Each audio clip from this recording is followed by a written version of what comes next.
La femme se soulève soudain du sol. Elle flotte dans les airs et continue de monter. Malgré tous les efforts de son mari pour l'arrêter, rien n'y fait. Elle atteint bientôt le plafond. Tout ce que peut faire son mari est de percer le plafond pour qu'elle ne se cogne pas la tête. Son geste brutal rend la femme très inconfortable. Il appelle sa fille à l'aide à haute voix, mais la fille est dans la cuisine et reste totalement indifférente aux cris de sa mère. Elle ouvre simplement le robinet pour ouvrir les yeux.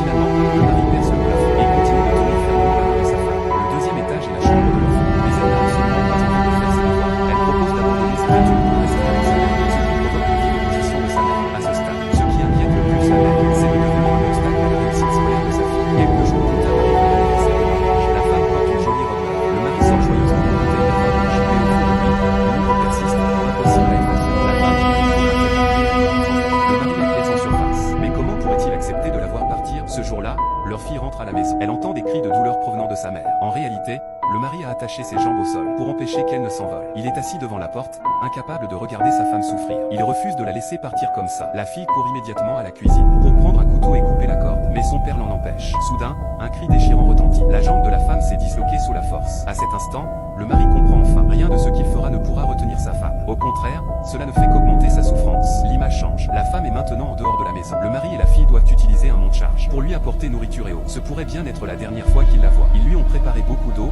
de nourriture et d'oxygène. Le mari reste silencieux. Il regarde simplement tout cela, jusqu'à ce que, avant de partir, il serre sa femme dans ses bras, refusant de la lâcher, car il sait qu'il ne reviendra jamais vers elle. La femme ravale ses larmes. Elle ne veut pas pleurer devant sa famille. Avec le temps, elle continue de s'élever toujours plus haut. Bientôt, on ne peut presque plus la voir depuis le sol. Soudain, quelque chose d'étrange attire son attention.